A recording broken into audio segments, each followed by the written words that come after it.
Hello les gladiateurs de l'humour, je vous espère en forme ce matin, pendant mon footing dans un super cadre. J'ai une réflexion sur un mot, transformation. J'ai l'impression de le voir de partout, comme dans le film Inception, comme à un moment avec le mot agilité. On avait l'impression, on voyait agilité être utilisé à toutes les sauces. Mais concrètement, comment est-ce qu'on peut enclencher un processus de transformation? Ah oui. Je veux rester en très bons termes avec tous mes amis qui ne sont pas sportifs. Parce que c'est vrai que j'utilise souvent le miroir du sport pour illustrer les transformations personnelles et professionnelles.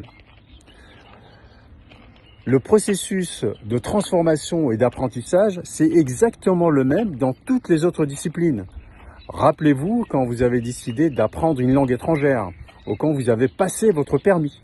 Donc vous êtes passé par ce processus de changement et d'apprentissage. Pour ceux qui étaient présents lors de mon intervention, j'ai partagé une citation d'un grand champion, Mohamed Ali, qui nous dit « Les champions ne naissent pas dans les gymnases, mais ils naissent de l'intérieur ». Donc dans le sport, quand on veut performer, on se fixe un objectif, puis après, on va utiliser les outils puissants de la préparation mentale pour montrer la direction à notre cerveau, pour montrer à notre cerveau que c'est possible d'atteindre cet objectif. Et notre cerveau aime la précision.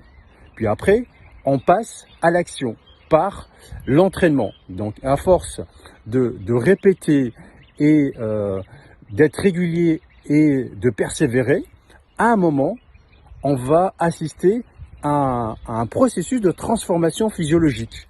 D'abord, on va passer par des phases d'inconfort, puis petit à petit, on va devenir confortable dans ce qui nous paraissait être au début totalement inconfortable. Et sur le plan personnel et professionnel, c'est exactement le même processus. D'abord, le même processus de transformation. D'abord, on va se fixer un objectif. Puis après, on va utiliser les outils de la préparation mentale pour montrer au cerveau la direction, l'objectif qu'on souhaite atteindre. De toute façon, on est programmé pour réussir. Le cerveau, comme je disais, il aime la précision. Et ce que le cerveau perçoit, l'homme le conçoit. On est programmé ainsi.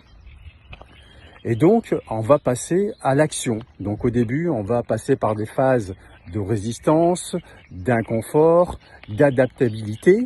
Puis petit à petit, on va commencer à se transformer.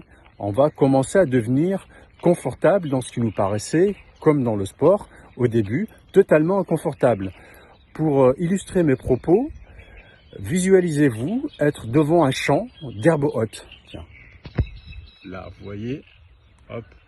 Imaginez un champ d'herbes hautes, et puis vous allez passer, et puis repasser. Et à force de passer, vous allez créer un passage. Puis après, ça va se transformer en chemin. Puis après, en route. Une route départementale. Puis après, une route nationale. Puis après, ça va devenir une autoroute. Bravo, vous venez de créer une nouvelle connexion neuronale. Donc, vous venez d'atteindre votre objectif sur le thème sur lequel vous avez décidé de travailler. Je ne sais pas, un exemple sur la confiance en soi, sur l'affirmation de soi, pour pouvoir défendre vos honoraires face à votre vendeur, pour pouvoir vous affirmer, pour avoir une posture d'un agent professionnel, pour, comme je dis, défendre vos honoraires et défendre vos stratégies de commercialisation, de vous positionner comme un prescripteur et non pas comme un mendiant qui vient quémander un mandat. Voilà, c'était ma réflexion du matin. Je vous souhaite de bonnes ventes.